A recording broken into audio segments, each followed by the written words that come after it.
Well, there's a lot of popular baseball players out there, but there might not be one more popular than the Mick, Mickey Mantle. And that doesn't just go for the sport of baseball, that goes for the hobby of baseball card collecting. Mickey Mantle's iconic pseudo rookie card, which we will talk about, is historically one of the most sought after and expensive cards in the history of sports cards. It doesn't make a difference what sport specifically you're talking about. We're talking about trading cards in totality. Mickey Mantle is that popular. Let's take a quick little snapshot of what Mick did just while he was kind of batting the old ball around there in New York. The MLB career of Mickey Mantle lasted from 1951 through 1968. The last couple of years, things started to taper a little bit. Mickey's batting average definitely took a hit as he dropped below being a career 300 hitter there right at the end of his career,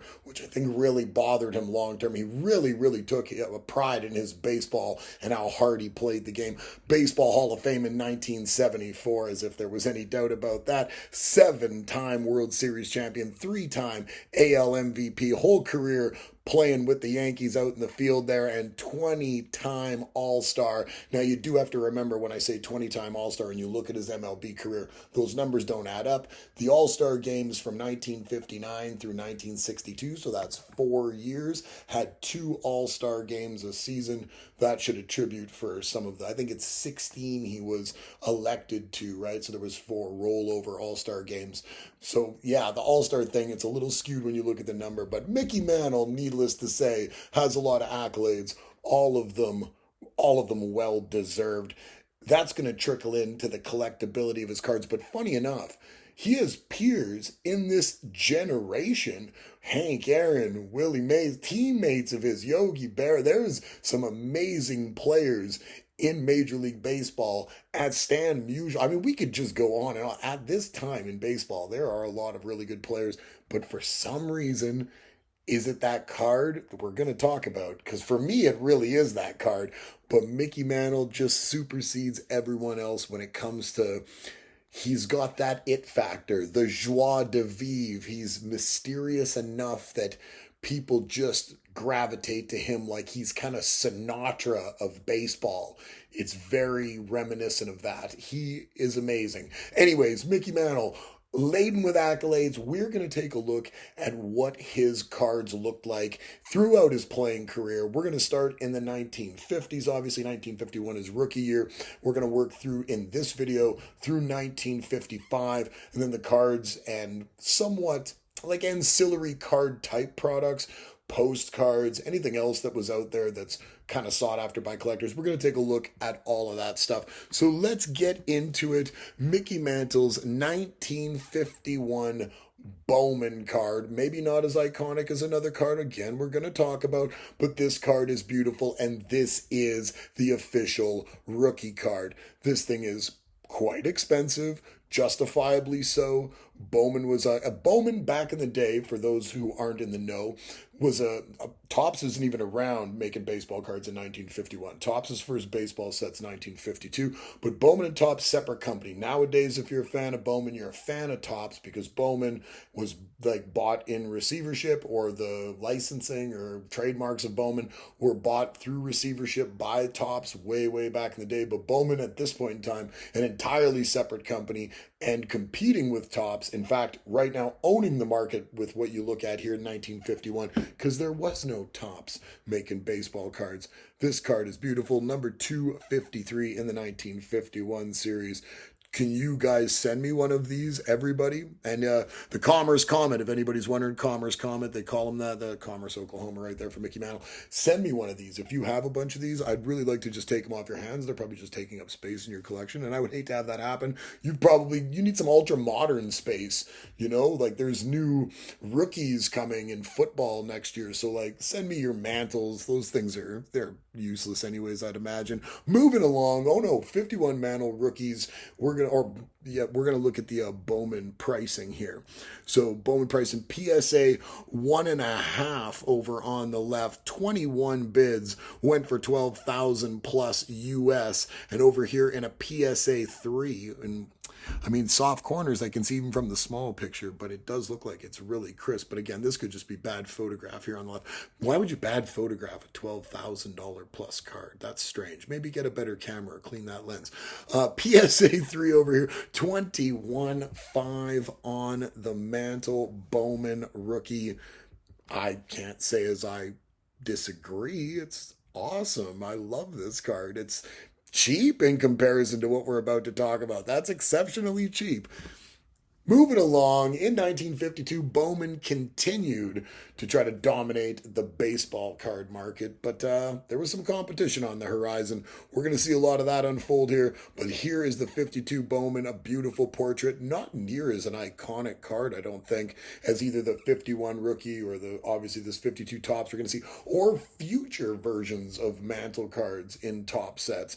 But this one here, I don't know. It seems to fly under the radar a little bit. Not so much for collectors, as you see on the right, a 5.5 sold for 10.5, and another 5.5 sold for 9,700 with 42 bids. So they are selling, but for some reason, when I think of Mantle cards, this isn't one of the first ones that jumps to mind. It's a beautiful portrait.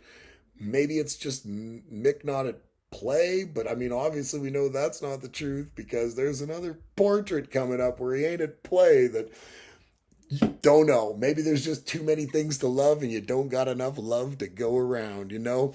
In 1952, another company, it was an artist specifically, Burke Ross, came out with these non-licensed baseball cards. I believe I believe there were two series, a 51 series that had a mix of baseball and some other things, and a 52 series that it was either all baseball or predominantly baseball. This is the 52. Here's your Mantle. There are no sales recently. 52 in the bottom there. It's a PSA 4. $62.50 is what people are asking for it. So still quite expensive. Mickey Mantle, early Mantle, man. So like, I mean, it's something that I'm sure if you were a massive Mantle collector and you were just deep in the weeds having to have all of it, you would want to have this. I'm not sure if this is one of the first things you would headhunt, but it does have him in the Yankees outfit. It's not licensed, but he is in a New York Yankees hat, it looks like, for the most part. So let me give you a little backstory here. Too long, didn't read, so you just sit there. I'll give you the history sidebar. Burke Ross was a photographer and card manufacturer who produced two sets of unlicensed vintage baseball trading cards in the early 1950s titled Hit Parade of Champions. The 1951 set contained 72 cards featuring athletes from multiple sports, including 40 baseball players, and was distributed in two-card perforated panels. The 1952 set also had 72 cards but focused exclusively on MLB players, featuring larger dimensions, 2 inches by 3 inches, and hand-painted color likenesses. And like I said, the 52 after 52, I'm pretty sure it got shut down. I want to say Burke Ross got sued by the players on the New York Giants, is what I want to say. So yeah, that pretty much put an end to that for Burke Ross, but he did come out with a couple of sets that, like I said, collectors that are deep in the weeds are probably pretty curious to still get their hands on if you're a massive Mantle collector. Personally, I've never seen that Burke Ross card ever before in person. I've obviously seen it on the internet. I've also seen it on this video. You know what else I've never seen in person, but I've seen on this video? It's this 1952 Mantle. Have you ever heard of this card? Yeah, wow. Can you feel the blood rush into all the good spot areas? Yeah, this is amazing. Greatest card that was ever printed by a company ever, all time? I would probably say so. Funny, doesn't even have any action in it. I don't know. It's gorgeous. Does this belong in a museum more than in like a card collection? I would say yes, 100%. I don't know if I'm brainwashed. I don't know if Americana and nostalgia just permeate my brain and cause me to have like an unmitigated bias that I can't even see, or if I am not in the minority, and that if you showed even a layman who has no idea about baseball or baseball cards or Mickey Mantle or doesn't give a flying you know what, if you showed them this card, especially a very pristine version of it, I feel like they would look at it and be like, that is gorgeous art. Regardless of what the context is, this is immaculate. It captures, he's got so much humanity in the face and the eyes. It's just, yeah, wow, great stuff. I could go on, and I'm sure most people in the world have. This is great stuff. The artist that did this is Woody Gelman, worked with Cy Berger over at Tops. This is, again, Tops' launch product. They were trying to sell gum. This was a pack-in to sell Tops gum. It wasn't until they realized just how big cards were going to be that they pivoted and decided, you know what, gum can be the pack-in and the cards are kind of what everybody looks for. But at this point in time, all these cards from this set, and this is high number set, so this was late in the year, and that's the reason people talk about print runs with this being kind of skewed, or like things being lost, potentially thrown in the Hudson River, quote unquote, or a bunch of other things that could have happened with overrun. They say about the early 60s, late 50s, there was still a bunch of these high series 52 stuff sitting in warehouses, and they just dumped it off. And that's why, like, the high series 52 doesn't have a higher pop counts than obviously the lower series. But that's normal with a lot of high series stuff because it's printed at the end of the year. And obviously, sentiment or fervor for product, for baseball product that's coming out in September, you're starting to leach into other league seasons. Baseball's more at its height around, if we're not talking the few teams that are in the heat of the playoff race, baseball's more at its height in the heat of the summer. So, like, you have a series that comes out in mid-September, you might be getting a little bit less eyeballs on it. I think that's what happened with the 52 set. I think the Mantle's important because it's Mantle and it's gorgeous and it's first Tops and it's gorgeous and it's Mantle and it's gorgeous. So I don't think it has much to do with the fact that there's big scarcity because Otani's popular and there's not a lot of scarcity there. This is just great. Let's take a look at some prices over here. 1.5 SGC Mickey Mantle. It doesn't look like there's any conditions on that grade either. There might be. I don't know. You guys don't quote me on this stuff verbatim. I'm just taking a look at it. $47,000 and a 1.5 SGC as well. It doesn't look like any conditions on that thing as well. I can see, I think it's the one I used in the big picture on the left. There's a little bit of tape here. You can see that right here. $45,000. Of course, of course. And what other card makes news every year of its life other than this card? No card. No card is more iconic in any sport. Any card, no Pokemon. I don't care what Charizard did. It doesn't make a difference about Honus Wagner. You can sew any story you'd like about a Michael Jordan rookie card, and I love all those cards. None of them ever will compare to the provenance and the gravitas that this 1952 Tops Mickey Mantle will carry with it into infinity and beyond. I imagine 12.6 million sale. There's 3 known PSA 10s out there, all of those graded by Mike Baker. Mike Baker, obviously, he gave the one, what's dude's name that has that card? I cannot think of homie's name. There's the guy that has the one that's got the Mike Baker black diamond certification on it, on top of it being a 10. Baker says, and Baker is like, if you know anything about the history of grading, obviously Mike Baker goes back and he's got a resume that's a resume and a half. But he says, like, if PSA had a PSA 12, this would be a 12. That's how impeccable this one rendition of the 52 Mantle in a 10 is. So, I mean, you can only imagine that card is a $25+ million card if it ever went to market. Well, as we make our way up, down, whatever you want to call it, through this list, there's one piece of good news we can all take in, that some of this stuff becomes an increment more affordable. At least like in a bucket list sort of thing, like the one card you might buy, the biggest card of your life. But these are starting to become a little bit more affordable. 1953. Gorgeous card here. This Bowman full-size vertical portrait on the bordering does it so much too. Like, that's just, oh, wow. Good stuff. You can't not like all the vintage stuff because it's just got such a, look at the card. Doesn't it just feel like it drags you into the 1950s? Do you not just like feel that kind of like wash over you when you look at that? It is just captivating. Over on the right side, we look at a couple of graded options here. A 6.5 near mint plus. That is a SGC grade. $8,000 on 51 bids. See what I'm saying? That's a Corolla. You could get one of these at some point in time. 53 Bowman color set break. These guys, oh yeah, I guess a lot of people call these Bowman color. I guess it's color this year. People call it Bowman color. I don't know. It's 53 Bowman. There's not like a 53 Bowman no color. So number 59 is what this card is. $6,305 on 4 bids for an SGC 6. So a little discrepancy, $1,700 discrepancy for a half grade there. Both SGC cards, no conditions on either of those. Beautiful card, man. I love that. Moving on, a 53 tops. Here we're talking more iconic looks. This doesn't hold a candle to the 52, but it's still very, very iconic. You see a couple examples of grades here. 5.5 PSA, 14.7 for pricing. PSA 6, a little over $15,000, and another PSA 6, $16,767 on 57 bids. You got to imagine, if that's the price there, that this one here, the presentation of that 6 must look very 7, if that makes any sense to you. Because for this discrepancy here between these two 6s, again, we're seeing a $1,500 discrepancy there. So what's the up pay on all these bids? Were people just a little overzealous, or does that card just, it's a 6, but it looks so 7? You know what I'm saying? So 53 tops on the back has this this isn't somebody faked the Mickey Mantle autograph. You're going to find those across the back on all these.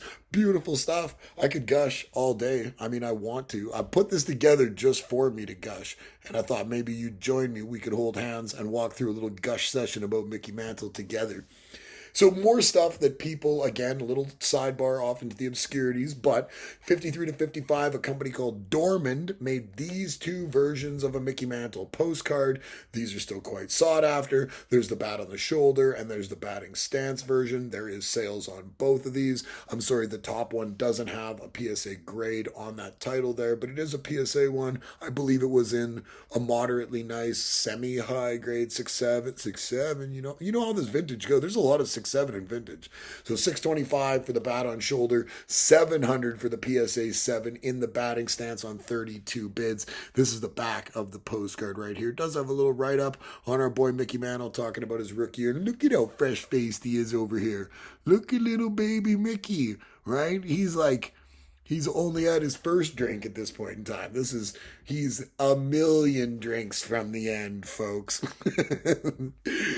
So we're going to see a bit of this as his career goes on, but there's not too much of this early on. But we do have one of these team photographs. He's on this one with Hank Bauer here in the middle. Yogi Berra, far end, Hall of Fame catcher, very underrated. People go back and think of Yogi Berra as like kind of cartoonish and clowny because of the quotables and stuff of Yogi. But this guy was the gamer of all gamers. Yogi Berra, man. How are people sleeping on how Yogi Berra was maybe the best catcher ever? Come on. Cal Raleigh, give me a break. 1953 Bowman color, again we call it. Card number 44. All 3 of the guys on the front having a great time in the dugout. $899 here you see. And over on this one here, $800 on 25 bids. Gorgeous stuff. Bowman has a card for Mickey Mantle in 1954. There's going to be a whole story to close this video out about this. Mickey Mantle's 1954 Bowman. Beautiful card.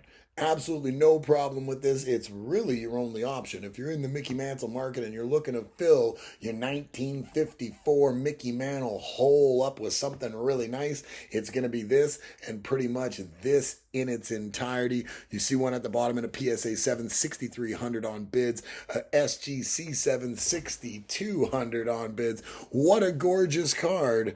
But when we move along, we notice that, we're jumping right into kind of promotional cards. What happened to wasn't there what about the guys with the 52 with they're the company, the ones that are still, they do the thing now, even with the, no, maybe not. Okay, I don't know. Maybe there's a story. I guess we'll find out. 1954 Red Heart dog food. Mickey Mantle, beautiful card. I think this is an outstanding one, especially when this is really clean. This is one of my favorite early Mickey Mantle cards. I don't know, like maybe people think that's a little silly. It's not one of the big like obviously Bowman Topps cards, but this one for me, I really, really like the portrait on it. It's a really clean card. And like I said, when you look at really clean renditions like the one on the left, which again, are probably pretty astronomically priced and in fair few quantity out there, it is a really nice card. So we look over here as a PSA 6, which looks like a bit of a rougher rendition than our example on the left. $3,900 US on 66 bids. And the one on the bottom there, it is raw. And I don't know why someone paid $5,000 for that one raw, because that is not a 6. That one, $5,000, looks like that more should have been about a $1,300 or $1,400 card, maybe. That was a bit of an overpay. I'm not sure. I didn't buy that. Don't you talk to the don't shoot the messenger over here. I'm already not doing well. 1954, more promotional cards. Dan D potato chips. That's dandy. That sounds delicious and pretty dandy. That's a decent photo on there. I'm not hating on that one. Definitely not one of my favorites, but it's not a bad one. You can see it's in pretty high demand. I don't know what this is here. This is a 1.5 in the middle. It's 3,500 on 50 bids. This one's a 1.5. And this one here is grade worthy, low grade. But it is obviously quite nice compared to this. People would think it's probably about a 1, I would say. So $2,400 people have given that on 47 bids in raw condition. That's dandy, Mickey. I would say that's pretty dandy. More stuff that's little ancillary. 1954 New York Journal American. This has got a nice little schedule for the New York Yankees at home, running from April through September of 1954. We got Mickey on the front of this.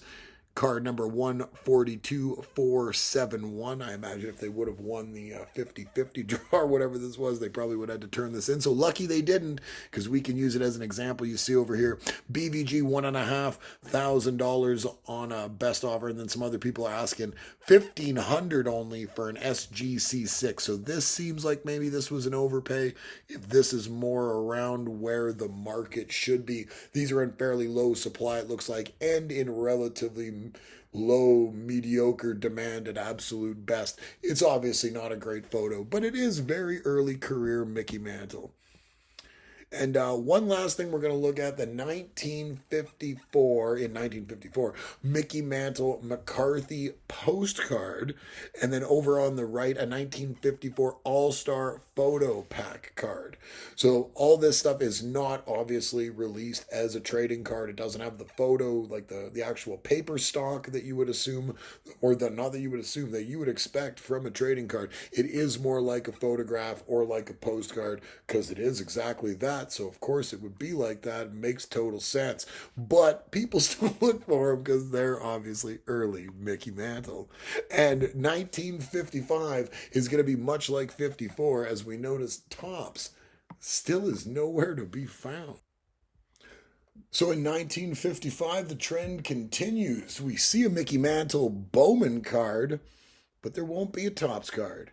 You're asking yourself how come? I'm going to tell you here shortly, but I do want to say for Bowman to have exclusivity over Mickey Mantle, it was a right year to do it, because these are quite the iconic cards across a bunch of different sports. This look with the television set as the bordering, I think Bowman captured this perfectly. This looks amazing. We get Mick going through his swing motion here. Still not a lot of game action on cards. Obviously, photography and all that wasn't near to the level it would get to here in just a few short years. So we're seeing still a lot of static photographs, a lot of static poses. But Mickey Mantle getting a nice shot there, looking classic. Again, I'm not a big horizontal card guy like inverted, but we're not going to complain about gorgeous card. 5.5 here PSA. People on 35 bids grabbing it for $2,800 US, and in a 6.5 from BVG, $2,200 on a bin. You gotta like the card. Now, in 55, you also had some other options, but they weren't the same. It was much like that 54 stuff where we saw the postcards and the mail away photographs. So we've got a picture pack here on the left. There was a thing from Authenticated Ink with these coins and a puzzle. They came with like a nickel, and there was one with a penny. And then you get some mail away premium. It's a photo or like a card stock sort of thing with Mickey on there and a facsimile autograph, but still quite, everybody's looking for Mickey Mantle stuff in 1955. Still very, very early on in the Mick's career. So people love this kind of stuff, but it is very, very niche as well. So you ask yourself, Cody, you've been telling me about this Tops thing now for 20 minutes. What happened here? What is the elephant in the room? You see the little elephant over on the left. I made that elephant just for you guys so that we could see. I was alluding to this elephant in the room. There's your elephant. Now you got it. Now I'm not going to tell you the story. No, I'm just going to leave it hanging there. Now go to Google and type it into Google and figure it out. So there was no Tops cards, 54, 55. Here's some fake mock-ups of your 54 and 55 Mantle. There's a couple of renditions out there that they've done and stuff. So what happened was, back in the day, like I was saying at the beginning, Bowman and Tops, they weren't friends. They were not friends at all. They were competing. There was exclusive licensing across both brands, so they were trying to grab different players. So a lot of the Yankees, I believe all of the Yankees in 55 were not licensed to Bowman. I believe they were all Tops, or all Bowman licensed guys. None of them were licensed to Tops. So there was a whole big divide between players. I believe Stan Musial had only one of his original rookie card came out in Bowman in 48. And I don't think Musial had a Tops card, a solo Tops card, till sometime in the late 50s. So there was a lot of division amongst players. There was a lot of licensing issues. And I mean, there wasn't just the players union involved to the degree that we see now where everything is very uniform. So you had a lot of these sets were broken up. There was no 54, 55 Mickey Mantle. Like I said, they've made a lot of retroactive cards. People have postulated fondly on what those cards would have looked like. But collectors at the time of 54 and 55, they were saddled with Mickey Mantle Bowmans or Mickey Mantle nothing. You know what I mean? So what we do get though, and this is kind of an interesting little aside to close out our Mickey Mantle story here from 1951 through 55. And we will be looking at the end of the 50s in a future video as I continue to wax poetically about Mantle and cards and the like. And I know you're having a great time. You should subscribe. You should like the video. You should tell a friend, phone a friend, kiss your friends. I don't know, do some things with friends. And if you're in Edmonton and at card shows, I'm up here in Edmonton, Alberta, where it's cold. It's very cold. It's still snowing in April. And you want to get together and talk cards, trade cards, look at cards, go buy some cards.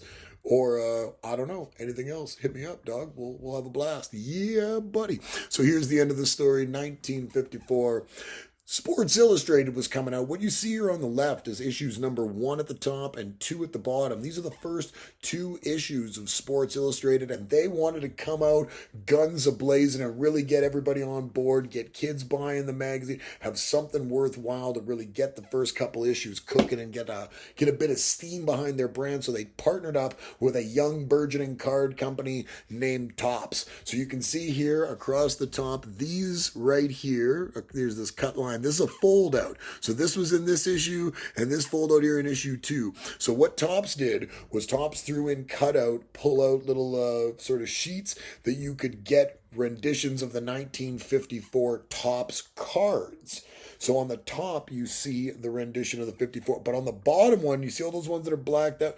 Those are mock-ups of what players not in the top set would, in theory, kind of look like if Tops had made a card of them. So Tops did kind of circumvent the licensing and release a Mickey Mantle card that you see on the far right there, but only in this long sheet that was a pullout that wasn't like individual cards, and only inside Sports Illustrated issue number 2. So a very interesting little backstory where Tops did slide in a 54 Tops Mickey Mantle. It's in black and white, and it's pretty toned down, and you got to get this Sports Illustrated, which is also pretty hard to get, but it's an interesting little story. We're going to carry on with more Mickey Mantle good stuff in future videos. I appreciate anybody who stuck through this madness all the way to the end. You guys have a good one. Peace.